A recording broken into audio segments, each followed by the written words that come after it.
Écoute, j'étais ramener le permis de visite à Alger. Et puis après, je suis allé à la prison d'Orléans. J'ai déposé mon billet d'entrée. Ils m'ont dit, bon, dans quelques minutes, on va vous faire rentrer. Bon, j'ai attendu 1 heure, 1 heure et demie, il n'y a rien. Bon, j'ai reboosté et Khaloulé, apparemment, il a été transféré. Je lui ai dit, comment ça a été transféré? Il a dit, oui, Mbayet.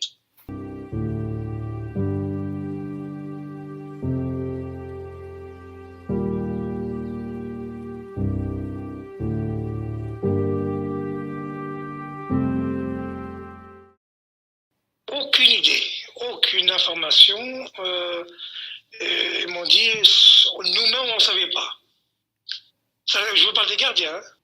Ils m'ont dit, nous-mêmes, on ne savait pas. Apparemment, il a été transféré. Et bon, ils n'ont pas été informés, certainement.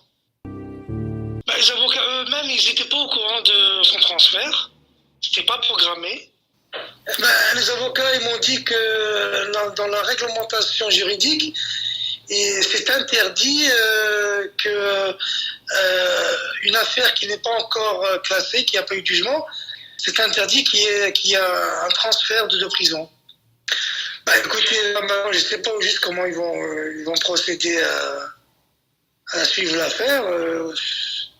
Il faut qu'ils aillent sur place à la prison, certainement, et de parler avec Rachid, carrément. Et, vraiment, il n'y a pas de loi.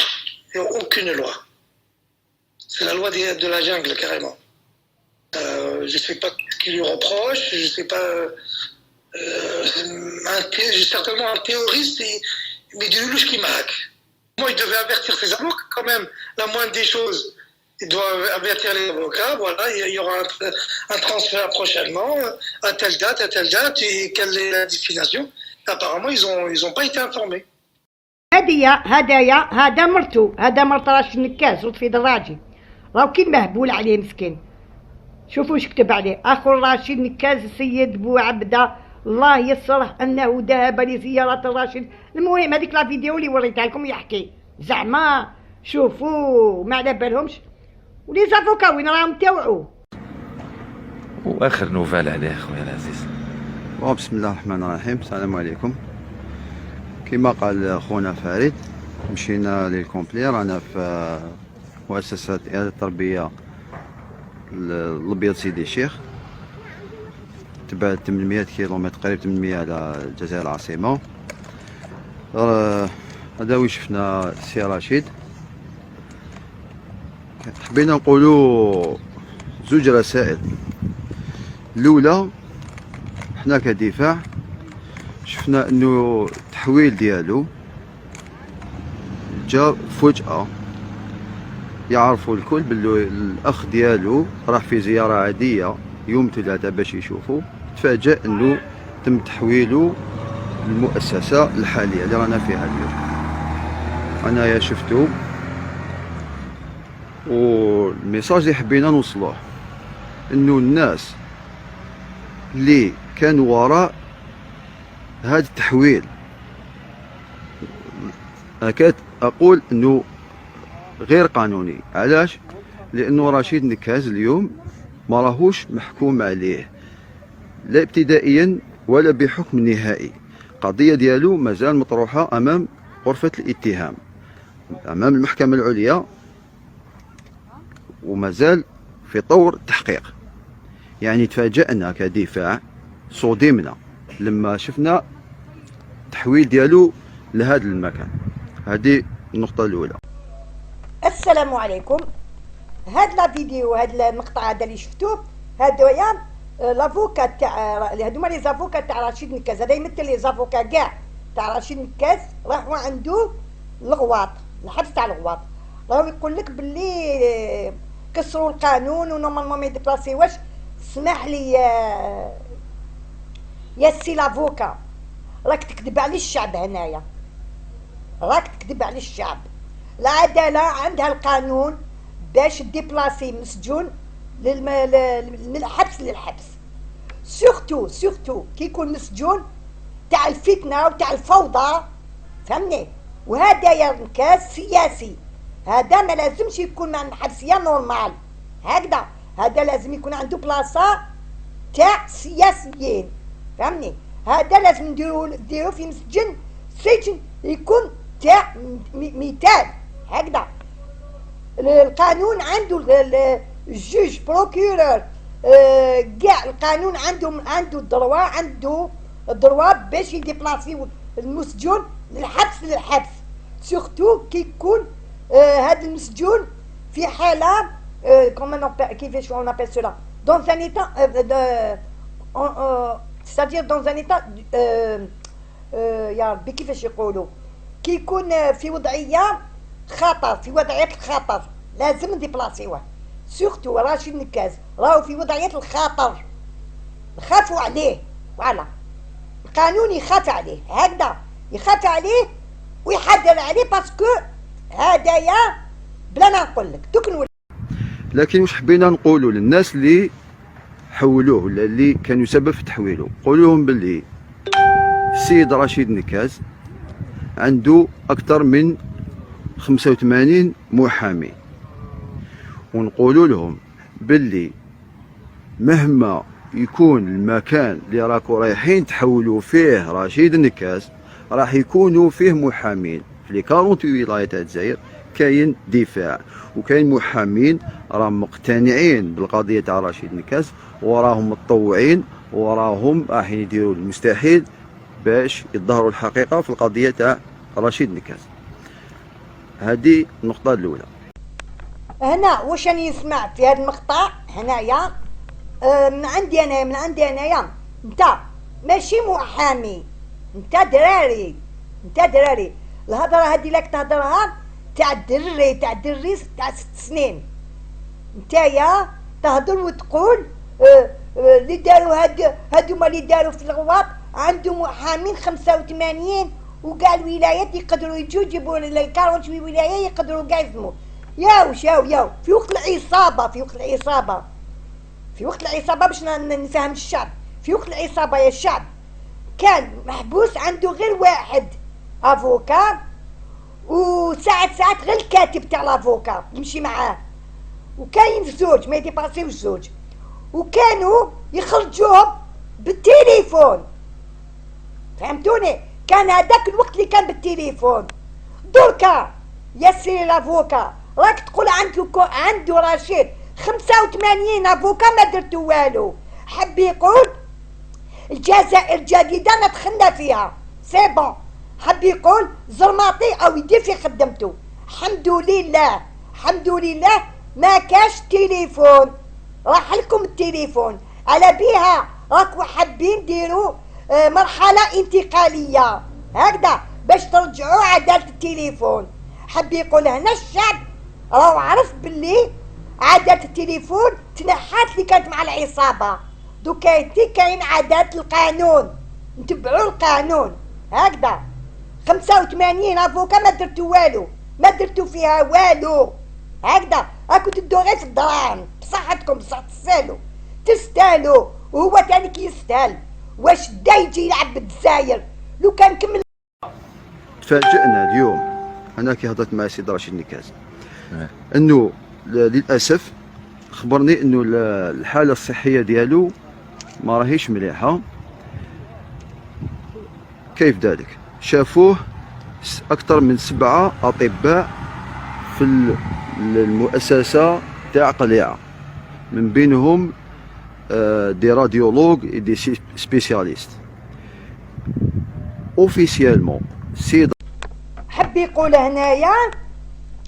هنايا راشد نكاز راهو محضون، حب يقول هنايا راشد نكاز الى بيان بريزون شارج، راهو منيح. حب يقول الاطباء عندك راك تقول كثر من 7. حب يقول البريه اللي ديتوها لونو واللي قلت لهم باللي راهو ضايع راشد نكاز ما كاش منها. حب يقول راهم يجيو على الاطباء لي راديولوج. حب يقول ستان بونسين هادية كيفاش بشرى لينا، بشرى للجزائر. حب يقول المساجين تاعنا عندهم الاطباء، راهم يجيوهم الاطباء ويشوفوهم ويتخيتيوهم ويداويوهم ويعطوهم كل شيء. ابا ميرسي شكرا. هنا ضمنتنا باللي الحمد لله راشد نكاز ما راهوش ضايع، كاين الاطباء لا مسكن. Officiellement, Sid Rachid Nekaz عنده un début de cancer de prostate. اسمها اللي هو en français hypertrophie prononcée de la prostate. Une hypertrophie prononcée de la prostate. هذه الأولى. عنده une boule de 19 mm dans le foie. C'est-à-dire l'état de santé ديالو n'est pas bien. La prostate est une glande qui sert à fabriquer un liquide qui fait partie des composants du sperme. Elle est située juste en dessous de la vessie, tout à la base du pénis entourant l'urètre. C'est d'ailleurs à cause de cette position particulière que quand elle est malade ou quand on la soigne, elle peut induire des conséquences sur la sexualité et en particulier sur l'érection. La maladie bénigne de la prostate la plus fréquente, c'est ce qu'on appelle hypertrophie bénigne de la prostate ou adénome prostatique. C'est un gonflement bénin de la prostate. Il s'agit tout simplement d'une augmentation de volume de la prostate. C'est quelque chose qui est tout à fait normal avec l'âge. Par contre, quand cette augmentation de volume vient gêner la bonne évacuation de l'urine au niveau de l'urètre ou gêner le bon fonctionnement de la vessie, on aura des symptômes urinaires qui définissent l'hypertrophie bénigne de la prostate symptomatique. Ces symptômes urinaires sont surtout le fait de devoir se lever la nuit pour uriner, le fait de devoir uriner plusieurs fois par jour, de ne pas pouvoir se retenir quand on a besoin d'uriner, le fait de devoir aller uriner et revenir quelques minutes plus tard parce que la vessie n'est pas vidée complètement, etc.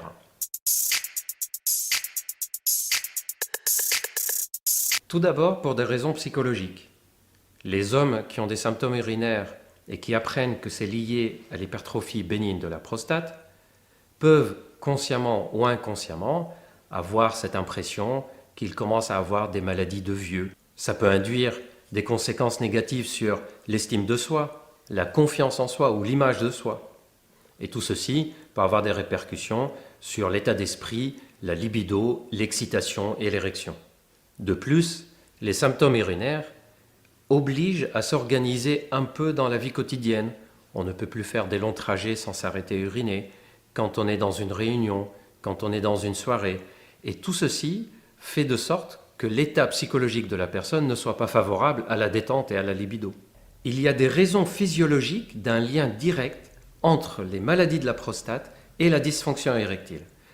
Pendant très longtemps, on pensait que ce lien était simplement dû au fait que les deux maladies surviennent chez des hommes de plus de 50 ans. Mais plus récemment, les études nous ont montré que les hommes qui ont une dysfonction érectile ont plus souvent des troubles urinaires liés à l'hypertrophie de la prostate, et à l'inverse, quand on avait des symptômes urinaires, plus ces symptômes étaient présents et plus la dysfonction érectile était sévère. Donc, il semble avoir un lien qui de nos jours n'est pas encore élucidé entre la maladie elle-même et la dysfonction érectile. Quatrièmement, il y a des raisons liées aux effets secondaires des médicaments prescrits pour l'hypertrophie bénigne de la prostate. Quand on a des symptômes urinaires, les médecins peuvent prescrire des médicaments pour faciliter l'évacuation de l'urine.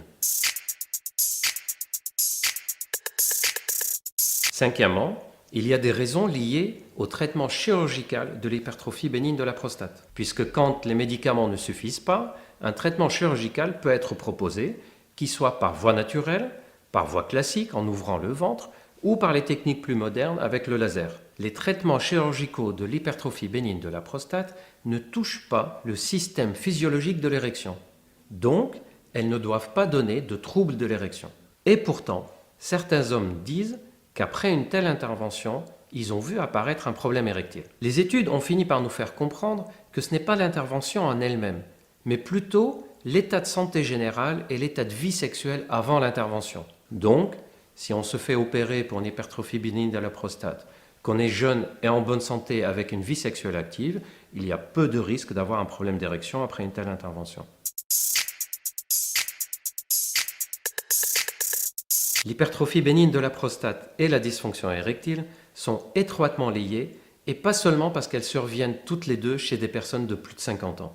Il y a un lien direct Et même si ce lien reste assez complexe à comprendre de nos jours, la façon de traiter, elle, est simple.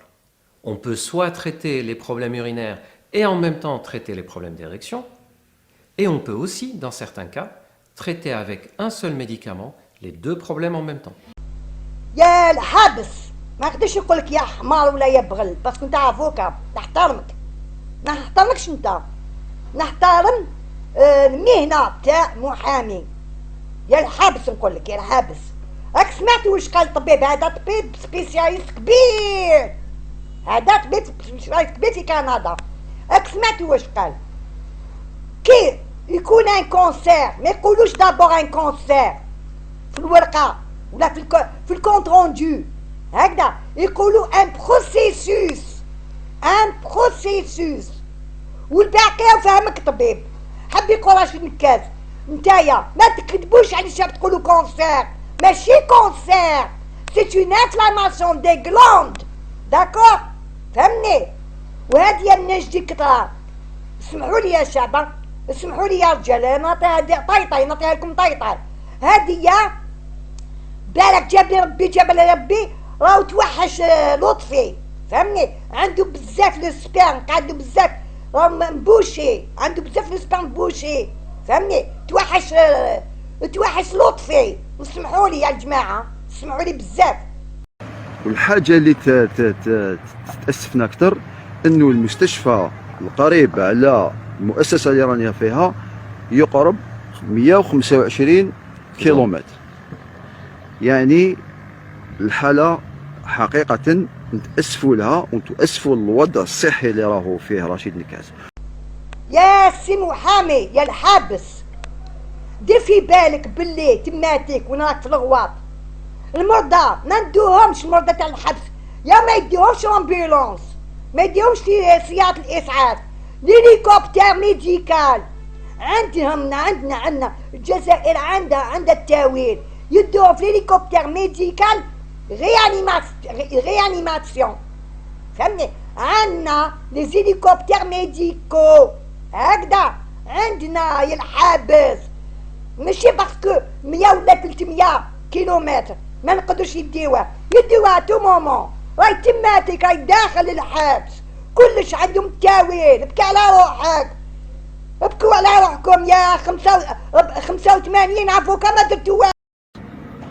ولكن بالرغم من هذا الشيء راهو مصمم انه يقوم بالاضراب ديالو عن الطعام لو 19 فيفري حتى لو 19 مارس اقتداء او الله الان قال لي اقتداء بالمرحوم الشهيد محمد بوضياف اللي كان عنده افيك ان سول ران داروا اضراب عن الطعام تاع لي 19000 ديتوني وتاع النداء اللي نادت به الافلان راهو يقتدي القدوه ديالو السي المرحوم محمد بوضياف.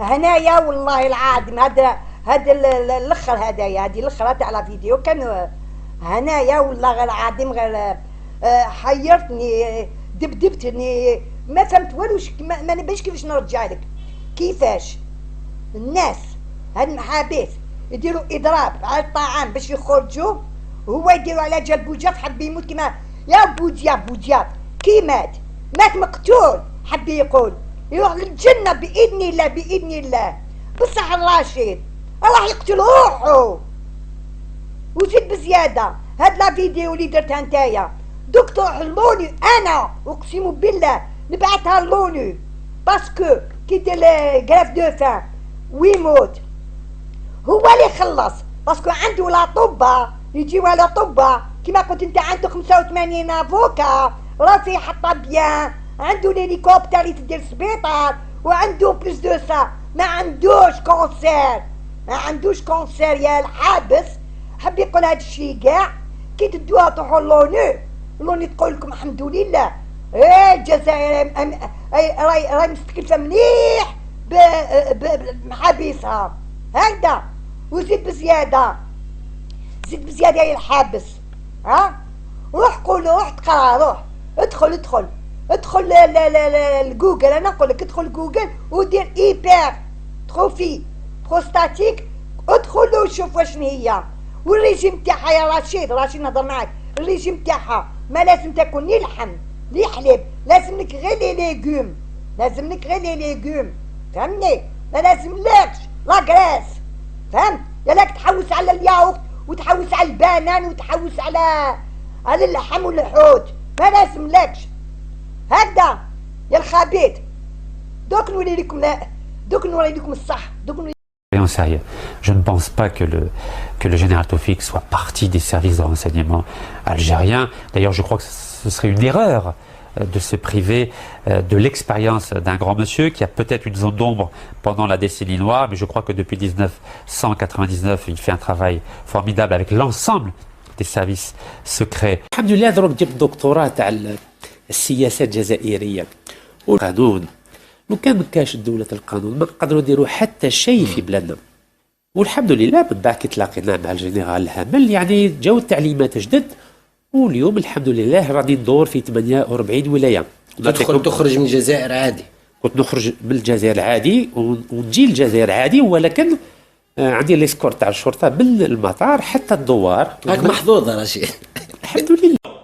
باش يديروا مظاهرات تقول لي ليبيغي الكاس، خرجوا الكاس، مانيش باغي نخرج، ندخل في الحبس افيك غون بليزير. ونشكر خويا لطفي وخويا فريد كي قالوا لكم امبارح في اللايف بلي الكاس رشيد يروح الحبس وما ديروا حتى حاجه ما تخرجوا من الحبس. انا نقبل الحبس ونقبل الموت، المقابره سيدي خليفه ماهيش بعيده وراني قابلها. ما يكافح ديكتاتوريه، ما يكافحهاش هو قاعد في الدار، لازم يكافحها بالطريقه السلميه، طريقه قانونيه، طريقه حضاريه، وطريقه لو كان راك راجل دخلني الحبس اليوم، انا يا سي بليزير الحبس في بلادي كيما العربي. وشوفوني مليح يا عينيا، وعلى بالك ما نخاف لا من الحبس لا من الموت. قبل ندخل الحبس نقول لكم حاجه، الصباح ناكل، الفطور ناكل، العشاء ناكل ونرقد في الحبس. انا تخوفوا فيا، انا دخلت الحبس، انا راني نطلب باه ندخل الحبس كيما العربي بن مهدي ربي يرحمه، كيما المجاهدين يعطيهم الصحه. انا ما خرجت الحبس، انا ملي زدت ملي صغير ويقولوا لي والدين ربي يرحمهم الحبس مديول رجال. شكون انتوما؟ شكون انتوما؟ شكون انتوما؟ شكون انتوما؟ اليوم راني زعفان كما قال خونا انستينا. شراكم حاسبين روحكم؟ Pour qui vous vous prenez? Mais qui vous êtes? Qui vous êtes pour... Assalamu alaikum, Azul Felawe. My name is Iskander Nikaz, the son of Algerian presidential candidate Rashid Nikaz. I'm introducing myself to you today to stress the importance of new leadership in Algeria. My father is a good and honest man, and I have known him not only as the candidate and patriot that you know today, but also as a caring father who has carried me and helped me grow to be the person I am today. I believe that Algeria is now going through one of the most crucial periods of its history. Its democratic electoral system has been abused for decades, as we have recently seen with the arbitrary modification of the constitution that targeted my father, attempting to prevent him from being a candidate for these important elections. Today, Algeria's constitution has been violated and abused to an even greater degree. The cancellation of the April 18th presidential elections is the single greatest threat to Algeria's democracy yet. Now, this has fostered a lot of serious discontent and could even foster violence, and the Algerian people definitely do not want that. The Algerian people have shown the entire world through their peaceful protests that we want a pacific conclusion to the dictatorship of Bouteflika to make way for the birth of a second republic that is truly democratic. شكرا لك يا ولدي. السلام عليكم أزول الفلاوي. قلت أنك تزوجت من امرأة أمريكية لكن بالفاتحة. نعم الحمد لله. لو كان تزوجت يعني قدام البلديه كنت ما نقدرش نترشح للانتخابات الرئاسيه، لان ممنوع، لازم واحد يترشح. تزوجت بالفاتحة. نعم. نفيت. انا بروحي كتبتها. ما حبيتش يعني، رفضت زواج مدني ورفضت. انا حبيت نسأل فقط، رفضت هذا الزواج المدني فقط باش تترشح وتكون رئيس؟ حسب تقديري. لا لا ها لا قلت لك عندي الزهر باللي يعني ما تزوج قدام الرئيس البلديه، سينو تكون بلوكاوني. كيفاش ما عندكش؟ يعني لو كان تزوجت بها نعم وما عندناش الجنسيه. نعم وما عندناش الجنسيه الجزائريه ما نقدرش نترشح على الانتخابات الرئاسيه. هذا هو الدستور تاع الجزائر. تماك محظوظ. عندك لله. الزهر كما نقولوا. الحمد لله. الحمد لله اللي ما تزوجش معها مدني. ربي راه يشوف. وهذا ماشي وليدو، حبيت نسقسيكم، هذا ماشي وليدو، هذا راجل الله يبارك. نشوفه يهضر في بلاصه باباه وحاكم كوستيم ويفهم في لي زالجيريان، يهضر لهم مون اونجلي. ها شايف روحو هو باباه. ها ماشي قال بريزيدون، راهم شايفين او شايف روحو هو لومبرور دي موند. ها يا رشيد، هذا ماشي وليدك يا اخي، عنده وليدك علاش ما دخلش؟ ها دوك نولي لك. امام القنصليه الجزائريه في اسبانيا في اليكونتي، وشوفوا واش عندي باسبور. دونك باسبور جديد، شوفوا باسبور جديد. بون ماشي ليا ماشي ليا، بصح نستعرض بهم. شوفوا مليح، لا ما تفهموا والو على بالكم. شوفوا خلبوا الباسبور وليدي اسكندر، دابا الشفافيه ولا لا؟ فوالا جزائري كيما باباه، فهمتوني ولا لا؟ يعطيهم الصحة. هيا فهمنا. أنا نشوفو بلي درت له باسبور، دوكا عندي وليدك الباسبور، علاش ما تدخلش؟ ما تدخلش يحامي عليك، علاش ما تدخلش للجزائر؟ يا أخي دخل للجزائر، يا أخي كان يقرا في الدوار. لا ماشي قلت لنا كان يقرا في الدوار وشاف بلي نيفو تاعنا تاع لي زالجيريان نيفو با تاع القراية، لازم يقراو فيهم. لازم يقراو في ولادنا لي زالجيريان، ولاد بلادنا لما يقرروا في ولادنا نيفو با، نيفو تاعهم حابط. يا اخي ماشي قلت بلي ولادك كان يقرا وقال لك بلي نيفو با، عندهم يقرا بصح نيفو با. يا اخي درتو باسبور، هاك بالباسبور تاعو راك شايدو في يدك. ماشي قلت عنده الباسبور. وين وليدك؟ علاش ما تدخلش يحمي على باباه؟ علاش ما تدخلش يخرج باباه من الحبس؟ يفهمنا يا سي رشيد، علاش ما تدخلش يخرجو؟ علاش ما تدخلش يخرجك هو ومرتك؟ وين راهم منى الفاميليا تاعك هادية؟ شي رشحت روحك رئاسية انت مزوج وعندك ولاد، فهمنا؟ وقلت لنا بلي عنده اسمك واسمو نكاز. قول يفهمنا.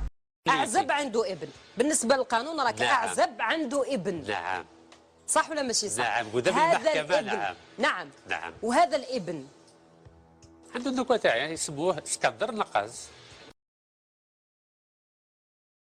والابن يعني تأقلم مع الدوار سيد نكاز؟ شي حاجة سهلة عليه بصراحة. بعد حياة بعد رغد أوروبا. هو عنده 4 جنسيات. عنده جنسية جزائرية، أمريكية، فرنسية ومن أوروغواي. نعم. أيضا هو يعني مفتوح بالنسبة للعالم. 4 جنسيات، والآن هو مقيم بدوار في الشلف. نعم. فقال لي لازم التربية في الجزائر راهي شوية ناقصة بزاف. فقال لي لازم التربية في الجزائر راهي شوية ناقصة بزاف. فقال لي لازم التربية في الجزائر راهي شوية ناقصة بزاف. كيف تربية ناقصة؟ تعليم يعني ناقص، لازم المستوى شوية يطلع. وين يدرس هو؟ عنده الشيخ في الدار. وين يدرس هو؟ عنده الشيخ في الدار. وين يدرس هو؟ عنده الشيخ في الدار. يعني تدرسوا في البيت. نعم. تدرسوا في البيت. نعم. نتمنى له التوفيق. ان شاء الله. نعم. Et avec ma femme qui est ici, il y a la fois porte-parole international. Et avec ma femme qui est ici, il y a la fois porte-parole international. Bien sûr, c'est la coordinatrice internationale du NDI. خدمت مع مادلين اولبرايت. ها والله نجبد لك نوريك فيديو وين محمد ارواح محمد يا محمد ارواح جبالهم محمد هيا تشوف هيا جبالهم. هنايا ماشي راهو يقول باللي مزوج وبالفاتحة. هادية ماشي مرتو يا اخي، مرتو تخدم في المتحدة يا اخي، تخدم في لونو وكيفاش وين راهي مرتو هادية؟ ماشي قال مزواج، ماشي رشح روحو قالك جاب جاب يا اخي الملف تاعو تاع ترشيح الرئاسيات يا اخي جابها قالك بلي مزوج، ماشي جابها مزوج، ماشي قال راني مزوج بالفاتحة، خلت قالنا بلا مزوج. وين هادي مرتو؟ ما بانتش كاع. وين هادي مرتو؟ وين راهي؟ دوك نفهمكم شكون مرتو، دوك نفهمكم وين راهي مرتو، هكذا دوك نجي. على بالكم باللي حلال من اي جزائري يقبض الكلاش ويقتلكم؟ ونعاودها لكم راني في الدوار تاعي، من حق اي جزائريه واي جزائري يقبض لكم الكلاش ويقتلكم واحد بالواحد. السلام عليكم، انا الحقنا الله فاهم. دوك نفهم لكم هذه القضيه، اسمعوا مليح هذه القضيه. هذيك المراه المرت راشد نكاس، ونكاس في زوج عماله فلونو عند عماله عند لباكم شكون هادو ما في زوج خدموا بيهم، هي خدموا بها الماوها قبل من راشد نكاس. الماوها راهي عايشه في الاسبان دوكاتي، كتربي في الزواوش ولا في الحمير ولا حاشاك قدركم. المهم راهي تقري، مانيش عارفه يتقري الاسبانيول ولا ديال لا ديكريتاسيون، يتقري انتربريت. وهو تانيك خدموا به والماواه دوكا عمرهم في الحبس تاع الجزائر، فهمني؟ دوكا تكتبدو روحهم كاع. هذا مسكين شتو هذاك الفيلم لا سيري تاع ميسيون امبوسيبل تاع هذاك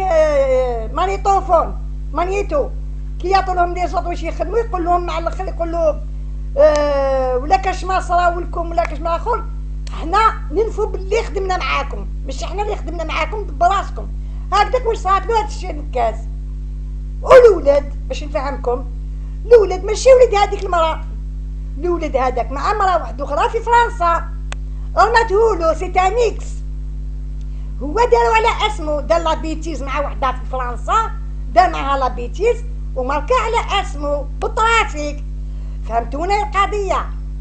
دوك يا رشيد نكاس القضيه تاعك القانون دوك راهو قانون جديد في البلد في الجزائر الجديده ان شاء الله. حبي يقول ولا حبي تخرج ولا حبي تقول هذيك 85 محامي تاوعك وهم جايين واحد اخرين من كاع الولايات اللي ما قال المحامي، هذوك 85 تاوعك كلهم يتواصلوا بالطرطاق ويتصلوا بالتوفيق، بالك طرطاق والتوفيق يعاودوا يخرجوا يا اخي، باسكو هو كان تاكل عليهم. قالك الحمد لله نهار اللي جا طرطاق استغفر الله يا ربي، ماشي طرطاق الهامل، تسمحوا لي، نهار اللي جا الهامل صاب روحو هو يديوه يسكورتيوه، كي حب يروح المطار يجي يدير الحراك، كي يكمل الحراك باش ما يلاقيولوش في الطريق باش يخلوه يجوز لاز. الهامل يبعث له لي سكورت ديرو زعما راهي تخطف فيه، وهي ماشي كانت تخطف فيه، كانت توصلوا الدوار تاعو الصباح تعاود يرجعوا وهي رايحه، كانوا محاميينو. والتوفيق تانيك هو اللي دخلو في التسعينات، هو اللي دخلو، فهمتوا؟ دوكا باش يخدم به، باش يلاهي به الشعب الجزائري، والشعب الجزائري يكون لاهي وينساهم بلا ما يسرقوهم يطردقوهم يديروا، فهمتوا؟ مع العصابه هذا سي راشد نكاس كان مع العصابه القديمه. دوكا نتوما يا المحاميين يلي كنتو في وقت التليفون تخرجوا الناس كيما تحبوا 50-50 مع لي جوج اللي نحاهم وزيرنا العداله زلماطي حفظه الله ورعاه، كي نحاهم ما صدتوش راحكم، ما صدتوش معاهم تتصلوا في التليفون، حصلتوا راكم حاصلين على بياكم حابين ديروا الحراك هاد المره باش ديروا انتقاليه وترجعوا للسيستم القديم، باش تعاودوا تلقى زوينه تعاود لعادتها القديمه هذيك. واش راكم حابين؟ فهمتوا يا شعب الجزائري؟ فهمتوا شكون مرات راشد نكاس وعلاش مرات راشد نكاس ما عندوش مراه؟ هذه كانت كونكيبين تاعو، كانوا يخدموا بيهم في زوج، ودوكاتيك هي رماوها لإسبان، هي مرميه في الإسبان تقري برك نورمال، وهو راهو هنايا راهو حاصل. فهمتوا دوكاتيك؟ إما لا دوك تستنى حتى تتشارع على واش درت، وعندهم ملفات كبار عليك اللي كنت تخرج تروح لاسبانيا وتروح لفرنسا وتروح لامريكا باش ديرهم لي رابور يا اخي. هادوك دي كونتاكت تاوعك سيونيست. تحيا الجزائر، تحيا الجزائر، تحيا الجزائر، تحيا رئيسنا تبون حفظه الله ورعاه. احتراماتي وتقديري وتحياتي الشعب الجزائري والجيش الشعب الوطني والامن الوطني الشعبي. حفظ الله حفظه ورعاه وزير العداله تاعنا والسيد رئيسنا تبون، وربي يشفيه ويرجعوا لنا